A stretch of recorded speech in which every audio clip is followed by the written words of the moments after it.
नमस्कार, मैं हुसैन रिजवी। उत्तर प्रदेश में अपराधियों और माफियाओं के खिलाफ योगी सरकार का बुलडोजर लगातार चल रहा है। प्रयागराज में जिस अतीक अहमद के नाम से लोग कांपा करते थे, उसकी 400 करोड़ से ज्यादा की अवैध संपत्ति को गिराया जा चुका है। अतीक अहमद फिलहाल अहमदाबाद जेल में बंद है, लेकिन उसके काले साम्राज्य पर कानून का डंडा चल रहा है। जिस घर में अतीक का परिवार रहता था, उस घर पर भी बुलडोजर चल गया।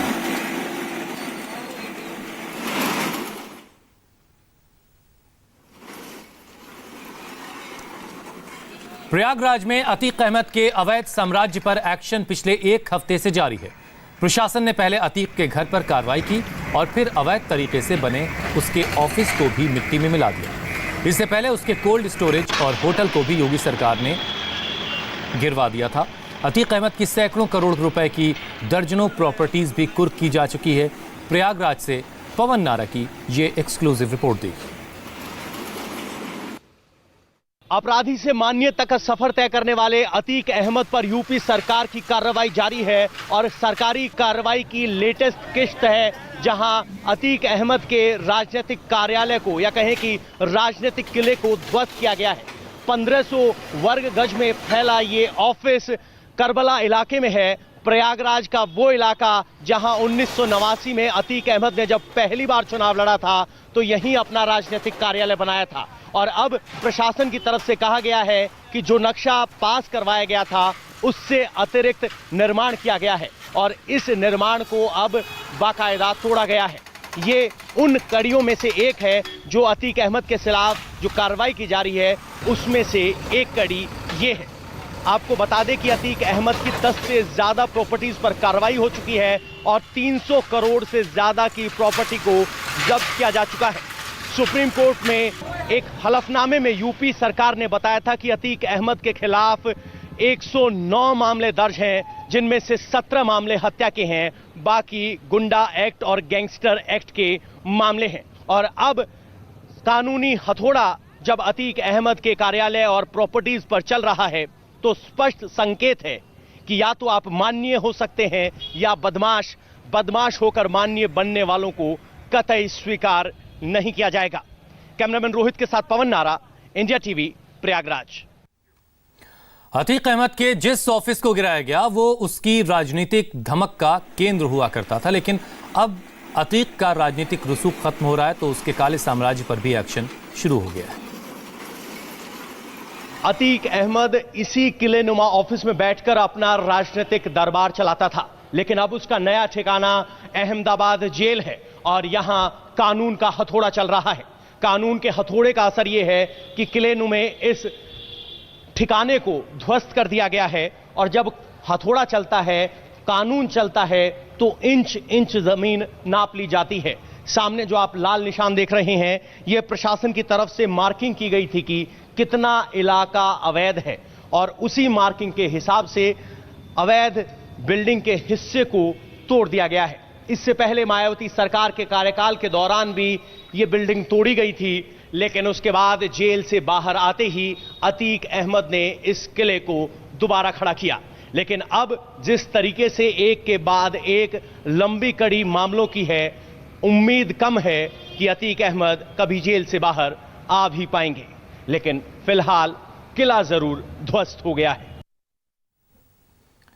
अतीक का जो घर गिराया गया वो करीब 4 बीघा जमीन में बना हुआ था। अतीक ने बिना नक्शा पास करवाए इस मकान को बनवाया था। ये लगभग 4 बीघे के आसपास का निर्माण है और इसमें उत्तर प्रदेश नगर नियोजन अधिनियम 1973 के सुसंगत धाराओं के अंतर्गत किसी प्रकार का भी मैप सेंसर नहीं कराया गया। पूर्ण रूप से ये अवैध निर्माण है। जैसा कि आप देख रहे हैं, ये दाहिने साइड से 3 मंजिला बिल्डिंग है। एक फ्लोर को हम लोग सैनिटाइज करा रहे हैं, ये सुरक्षा का ध्यान रखते हुए कि कोई भी कर्मचारी और इसमें मकान में रहने वाले किसी भी प्रकार की कोई क्षति न हो।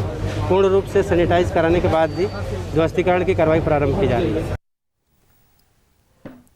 अतीक अहमद के अवैध कब्जे और निर्माण की पूरी कुंडली यूपी सरकार के पास है। प्रशासन का बुलडोजर सिर्फ उसके घर और ऑफिस पर ही नहीं चला, बल्कि अतीक के कोल्ड स्टोरेज को भी ढहा दिया गया है। पवन नारा की एक और रिपोर्ट देखिए। ये इमारत गवाह है अतीक अहमद के टूटते हुए तिलिस्म की। ये विशाल इमारत एक समय किसान स्टोरेज हुआ करती थी, जो कि अतीक अहमद की पत्नी के नाम पर था, और इस कोल्ड स्टोरेज को फिलहाल निस्ते-नाबूद कर दिया गया है। हालांकि बिल्डिंग पूरी तरीके से ध्वस्त इसलिए नहीं की गई है क्योंकि यहां पर कोल्ड स्टोरेज होने की वजह से अमोनिया गैस का रिसाव हो रहा है, जिसकी वजह से मौके पर यूपी फायर सर्विस की गाड़ी भी तैनात की गई है। लेकिन बिल्डिंग भले ही पूरी तरीके से ध्वस्त नहीं की गई हो, लेकिन पूरी तरीके से खत्म जरूर कर दी गई है। किसी भी तरीके से इस बिल्डिंग का अब इस्तेमाल नहीं हो सकता। यह बिल्डिंग 4 बीघा जमीन पर बनी हुई थी और प्रयागराज के नदी किनारे घोसी इलाके में बनी हुई है। और इधर आप देखेंगे तो ये रेजिडेंस कम ऑफिस हुआ करता था, जो लोग इस कोल्ड स्टोरेज को संभालते थे। ये 3 मंजिला इमारत भी गिरा दी गई है। अगर आप आगे चलेंगे तो टूटी हुई टंकी से लेकर लकड़ी की अलमारी तक और इस पूरे कोल्ड स्टोरेज का निर्माण बिना किसी अनुमति के किया गया था। कोई नक्शा पास नहीं करवाया गया और जब प्रशासन ने सारे रिकॉर्ड निकाले तो कलई खुलकर सामने आ गई और अब इस बिल्डिंग को ध्वस्त किया गया है, कोल्ड स्टोरेज को ध्वस्त किया गया है। और ये अतीक अहमद के ड्रीम प्रोजेक्ट्स में से एक प्रोजेक्ट था। अतीक की अवैध और बेनामी संपत्तियों पर सरकारी बुलडोजर चलने का सिलसिला लगातार जारी है। अतीक के बाद अब उसके करीबियों की संपत्तियों को भी जमींदोज किया जा रहा है। जहां मैं खड़ा हूं वहां होटल मद्रास हुआ करता था, जो कि 3 मंजिल का था, लेकिन फिलहाल यहां मलबा भी गायब है। बता दें कि प्रशासन का हथौड़ा इस होटल पर भी चला है और ये होटल सिविल लाइंस इलाके में था और ये होटल अतीक अहमद के साढ़ू इमरान का था। यानी हर वो प्रॉपर्टी जिसे अतीक अहमद के रुतबे, रौब और खौफ को दिखाकर हासिल किया गया, उस पर कार्रवाई की जा रही है। सरकारी रिकॉर्ड्स में ये जमीन नजूल की जमीन थी या कहें कि सरकारी जमीन थी, लेकिन अब यहां इसे हटा दिया गया है। ये भी अतीक अहमद के खिलाफ कार्रवाई की अगली कड़ी है। इस तरह से पूरे शहर भर में जो प्रॉपर्टी यहां पर हैं, प्राइम लोकेशन सिविल लाइंस इलाका, उसे लिया गया है। इसके अलावा जो प्रॉपर्टीज हैं उन सब को बाकायदा मार्किंग करके तोड़ा जा रहा है। प्रयागराज में अतीक अहमद का काला साम्राज्य पिछले कई दशक से फैला हुआ है। प्रयागराज के एमजी रोड पर अतीक की एक बड़ी प्रॉपर्टी को कुर्क किया गया है। अतीक अहमद ने 4 फ्लोर की एक कमर्शियल बिल्डिंग अली टावर बनवाया था। इस बिल्डिंग में कई दुकानें थीं। प्रशासन ने इसे भी सील कर दिया है। प्रयागराज के महात्मा गांधी रोड पर यह अली टावर है, जिसे सील कर दिया गया है। कुर्क करने के आदेश जारी किए गए हैं। 4 मंजिला ये इमारत है। नीचे और फर्स्ट फ्लोर पर 8 दुकानें हैं। ऊपर आप देखेंगे 2 फ्लोर खाली हैं और सबसे ऊपर जो बिल्डिंग आप टूटी हुई देख रहे हैं, ये मायावती सरकार के दौरान अवैध निर्माण पर 2007 में कार्रवाई की गई थी और अब इस बिल्डिंग को कुर्क करने के आदेश दिए गए हैं। आपको ये इलाका दिखा देते हैं। एमजी रोड है प्रयागराज का, काफी प्रोमिनेंट इलाका है और यहां आप कह सकते हैं कि प्रयागराज की कमर्शियल सबसे महंगी जमीन इसी इलाके में है और इस बिल्डिंग को भी कुर्क करने के आदेश दिए गए हैं। कुल मिलाकर 6 से 7 संपत्तियों के कुर्की के आदेश जारी हुए हैं। अवैध निर्माण को तोड़ा गया, उनसे अलग यहां एक नोटिस चस्पा किया गया है, वो आपको दिखा देते हैं। इसमें लिखा गया है कि वरिष्ठ पुलिस अधीक्षक प्रयागराज ने अपने पत्र में बताया कि गैंगस्टर एक्ट बनाम अतीक अहमद से संबंधित ये 6 हैं। आपके नाम से अवैध रूप से अचल संपत्तियां अर्जित की गई हैं, जो कि भय व आतंक पैदा करके गिरोहबंद सामाजिक विरोधी क्रियाकलापों के जरिए अर्जित की गई हैं। उनमें 7 बिल्डिंगों का जिक्र है। उसमें 6ठे नंबर पर मकान नंबर 197/39 महात्मा गांधी मार्ग, थाना सिविल लाइंस प्रयागराज है और ये 7 प्रॉपर्टियां वो हैं जिन्हें कुर्क करने का आदेश दिया गया है, जिनमें से एक पर शोरूम बना हुआ है, ज्वेलरी शोरूम है, बाकी 8 दुकानें वहां हैं। कई जगहों पर अतीक की अवैध प्रॉपर्टी को गिराने के बाद प्रशासन ने वहां पर बोर्ड भी लगा दिया है। अतीक अहमद के कब्जे वाली प्रॉपर्टी पर कार्रवाई सितंबर के शुरुआत से ही शुरू हो चुकी थी।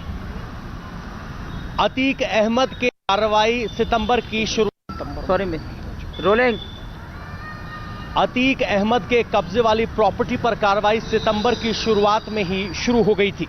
जहां हम खड़े हैं वहां एक मशहूर बिरयानी चेन की फूड प्रोसेसिंग यूनिट थी, जिसके रैपर्स अभी भी यहां गिरे हुए हैं। लेकिन अब यहां आपको सिर्फ मलबा नजर आएगा।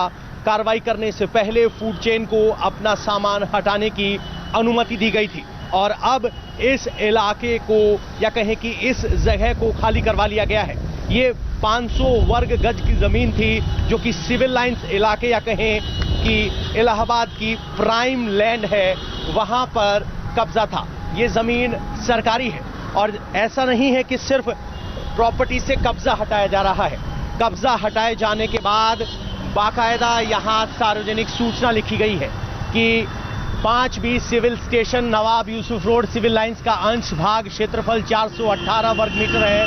उक्त संपत्ति राज्य सरकार की नजुल भूमि है, जिसे फ्री होल्ड कराने हेतु अतीक अहमद ने एक अपील दायर की थी तहसील सदर में, जिसे निरस्त किया जा चुका है और राज्य सरकार ने यह जमीन अवैध कब्जा हटाकर 7 तारीख को हासिल कर ली है और इस पर वापस किसी भी कार्रवाई या कहीं कब्जा करने की कोशिश के खिलाफ प्रशासन दोबारा कार्रवाई करेगा। यानी अब जो सरकारी जमीन अतीक अहमद ने अपने कब्जे में ली है, उस पर अवैध निर्माण तोड़ने के बाद प्रशासन उस पर इस तरह की तख्ती लटकाकर अपना दावा जता रहा है। अगली खबर मुंबई से है।